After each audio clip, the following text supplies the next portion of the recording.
Radio Maria Burundi, ijwi ry'Imana iwacu, ijwi ry'Imana iwanyu, kaze bavukanyi muri rizirikana ry'ijambo ry'Imana Ecclesia dutegekanirije kuri uyu munsi. Mu gisomwa ca mbere ni gisomwa dusanga mu gitabo c'amategeko mu kigabane ca 34 umurongo wa mbere gushika ku murongo w'12. Izaburi ni izaburi ya 65 umurongo wa mbere gushika ku gace ka mbere ku murongo wa gatatu n'umurongo wa gatanu w'umunani n'uw'16 gushika ku 17. Nayo inkuru nziza ni inkuru nziza ya Yesu Kristu nkuko tuyishikirizwa na Matayo ikigabane c'18 umurongo w'15 gushika ku wa 20. Yaga Mukama umusavyi wawe aguteze yompi. Ivyo dusoma mu gitabo c'amategeko.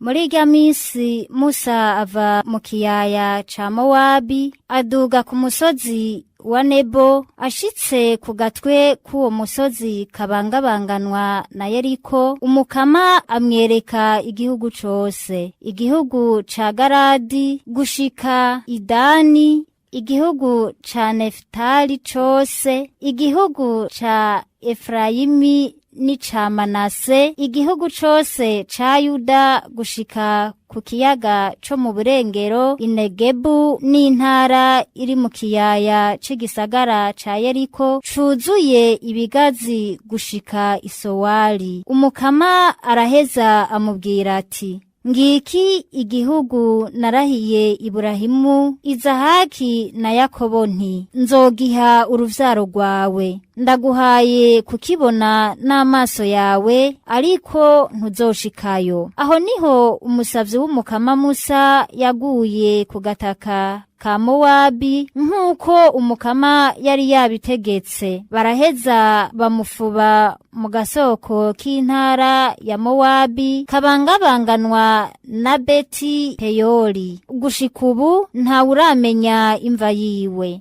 Musa yaramaze imyaka 120 aho yamara ugw'abagabo. Ijisho ntiryari bwahume kandi n'utugara ntitwari bwayonge. Umuryango w'Isirayeli uraririra Musa mu bunyovu bwa Mowabi. Imisi 30 iratembagara. Imisi yo kumugandarira yahavuye ihera. Yozuwe mwene Nuni yari yuzuwe n'umutima w'ubwitonzi kuko Musa yari yamugaranzuriye ko ibiganza. Abana b'Isirayeli niwe bitaba mu gukora itegeko Umukama yari yahaye Musa. Nta wundi muhanuzi muri Isirayeli yabonetse angana na Musa, we Umukama yari yarengukishije imbere yiwe. Ese ivyo bimenyetso n'ibitangaro Umukama yamutumye gukora mu gihugu ca Misiri, mu guhana Farawoni n'abantu biwe n'igihugu ciwe cose. Ico ntavuze co ni gitsure n'inguvu Musa yakoresha ishengero ryose ry'Isirayeli rikoranye. Iryo ni ijambo ry'Imana.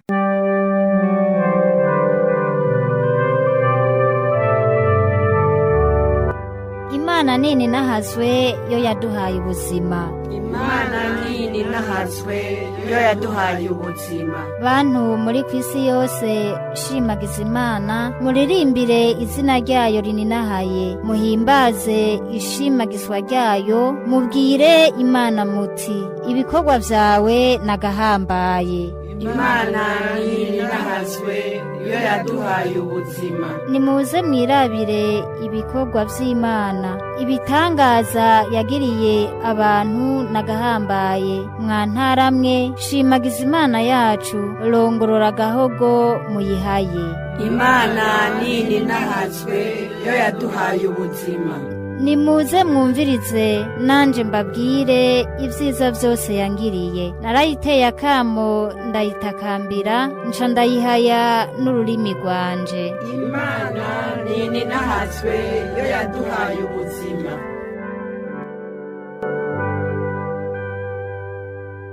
Ivyo dusoma mu Injili ntagatifu ya Yesu Kristu nkuko tuyishikirizwa na Matayo mweranda. Mwene wanyu agucumuyeko genda umuhanure muri umwe n'umwe, aramutse akumviye uzoba umurokoye, atakumviye jana n'uwundi umwe canke babiri, kugira ngo ikivuzwe cose cemezwe n'ivyabona bibiri canke bitatu. Akaramuka yanse kubumviranaho ubibwire ekleziya, niyanka kumvira ekleziya uramufata nk'umupagani canke nk'umutoza kori. Nukuri ndabibabwiye, ico muzoboha kw'isi cose kizoba kiboshwe no mwijuru, ico muzobohora kw'isi cose kizoba kibohowe no mwijuru. Nukuri ndabibabwiye kandi ko hano kw'isi abantu babiri bashize hamwe bagasaba ico basavye cose dawe wo mwijuru azokibaha. Nkako aho babiri canke batatu bakoraniye kw'izina ryanje, nanje mba ndi aho hagati yabo. Dushemeze ijambo ry'Imana.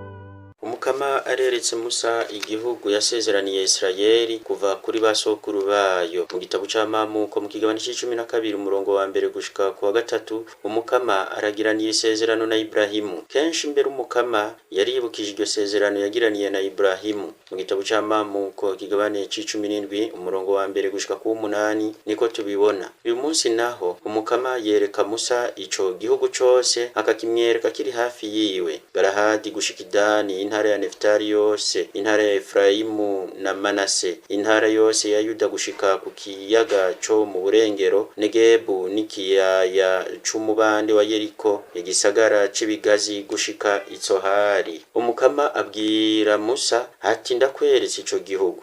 Muvukanyi, Umukama yarakweretse nawe ico yagusezeraniye, yarakweretse imigambi yiwe, akwereka n'ishaka ryiwe nico agushakako, nkuko tubisoma mu gitabo c'amategeko mu kigabane c'10 umurongo w'12. Umukama ntiyaguhishije iyo ashaka kukujana, urabizi neza. None niyihe nyifato ugira imbere yiwe canke imbere y'ivyo yaguhishuriye? Subira muvukanyi, urabe neza ubunywanyi bwawe n'Umukama, subira unagura imigenderanire yawe n'Imana. Ntiwibagire kandi ntukure na rimwe mu mategeko yiwe, ntiwibagire isezerano ryiwe. Gendera mu budahemuka, mu guca bugufi, ugumye amabwirizwa yiwe kandi uninahaza Umukama ubudahenge we agutwikiriza urukundo rwiwe, akagukwiza ikigongwe ciwe. We atigeze aguheba kandi ashaka iminsi yose kukuyobora ngo ushike aho ubona iranguka ry'isezerano ryiwe. Isezerano Umukama yakugiriye si iryawe wisangije. Mu kwereka Musa ca gihugu c'isezerano, Umukama yari yaraganiye Ibrahimu n'uruvyaro rwiwe. Umukama aributsa amazina ya Ibrahimu, Izaki na Yakobo. Mu gihe ca Musa abo ntibari bakiriho, bari baramaze gushengera. Hari ibintu bitatu bituma Umukama agarukana ayo mazina mu gihe ariko ayagira Musa. Umukama aramenyesha ko muri we bose ari bazima. Ni Imana y'abazima, si Imana y'abapfuye, nkuko tubisoma mu Injili ntagatifu yanditswe na Luka mu kigabane ca 20 umurongo wa 38. Umukama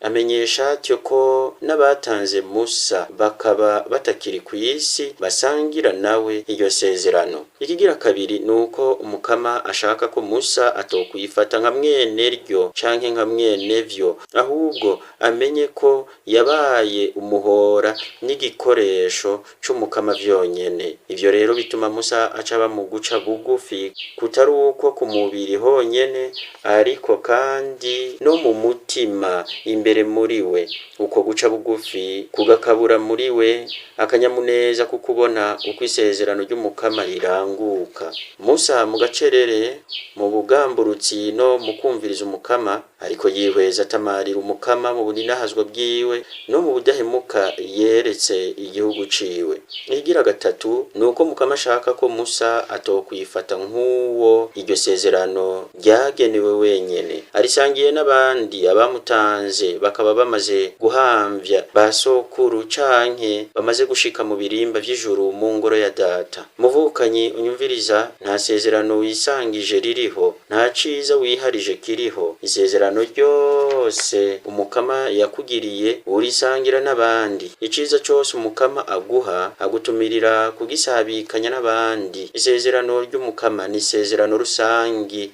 ni isezerano rya bose kandi ry'umuryango. Nta juru wiharije ririho utari kumwe canke utaribanamwo n'umuvukanyi, ni ukuvuga umuntu nkawe. Nico gituma iyo hari uwagucumuye ko uhamagariwe kumukebura kivandimwe kugira ngo umurokore ntahave atakara, ugende mbere uhamagare n'uwundi umwe canke babiri canke mbere umuryango kugira ngo mufashanye kugarura uwo yacumuye ntahave azobura ivyiza vy'isezerano ry'umukama. Nka Musa rero dusaba umukama turonse inema ziwe, tumubere abamugamburukira vy'ukuri, abagamburuka, abadahemuka, be n'abasuku beza, ariko kandi igihe umukama yobishaka aduhe kubona iranguka ry'isezerano ryiwe. Umukama arereka Musa iranguka rya sezerano ryiwe, ugushika mu gihugu c'isezerano nk'uko yavyemereye basokuru mu kwemera, ariko aramubwiye ko atazokwinjira muri ico gihugu, ngo ntuzocinjiramwo. Amategeko y'ikigabane ca 34 umurongo wa 4. Kuki bibujijwe uyu musuku w'umukama yakoze uko ashobora ngo igihugu c'Imana kive mu buja bwa Misiri? Kuki uyu musuku w'umukama yikoreye uburemere bw'igihugu kiraho mu bugaragwa abujijwe kwinjira mu gihugu abona imbere yiwe? Bigenze gute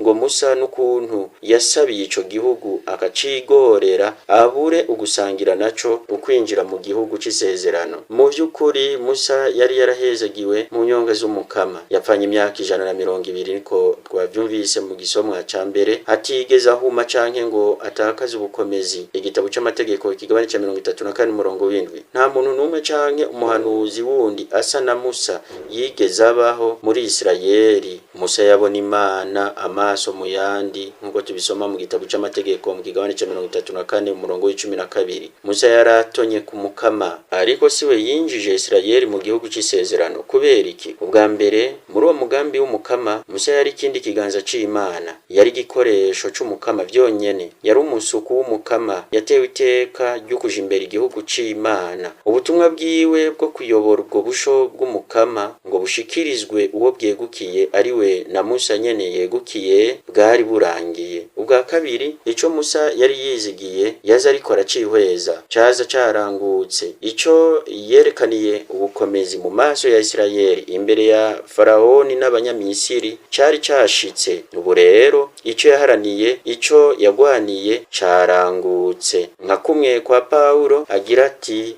naragwanye rugabo, nararangije higanwa, hasigaye ko nshikirizwa urugori. Ni mu ibaruwa rya kabiri umutumwa Paulo yandikiye Timote mu kigabane ca 4 umurongo w'8. Icanyuma Musa ntiyinjira mu gihugu c'isezerano kuko yashikiriye impera yo kurangura ishaka ry'umukama Imana uwamaho Mana y'ingabo. Yamugwaniye akagwanira n'igihugu ciwe, we yakuye igihugu ciwe mu minwe y'abansi baco akagikiza amazi ya ca kiyaga gitukura. Akanyamuneza kiwe rero no gusangira n'abasokuru canke guhamvya basokuru, agasangira nabo impera y'ukwizigira no gukorera Imana idahemuka. Umukama aramwakira mu ngoro yiwe, ari naco gituma atanumwe akibona imva yiwe ku isi y'abazima. Bavukanyi, umwizero ntutetereza, umwizero uratanga amahoro, umwizero uratanga akanyamuneza. Izigira umukama ntaco muzohomba. Ivyo igihugu cizigiye carabishikiriye, ico Musa yizigiye yaragishikiriye. Nawe izigira umukama. Kubura uwahora ayobora agateza imbere igihugu na zina muntu wese bizana uruhombo ku muryango wose.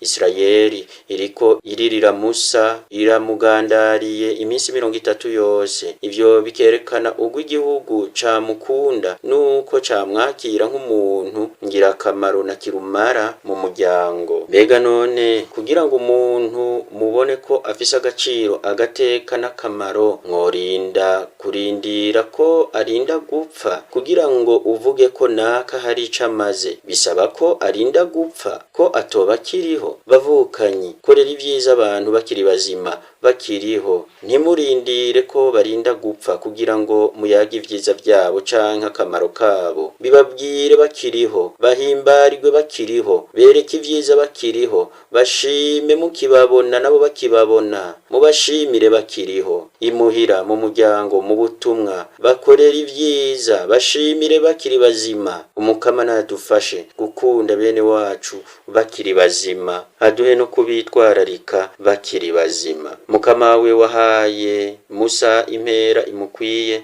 wewe wahaye ca gihugu cawe kubona iranguka gisezerano wakigiriye kuva kuri basokuru, duhe kwama tukwizigira no kwitangira abo dusangiye kuba abasangira rugendo b'umwizero. Amen.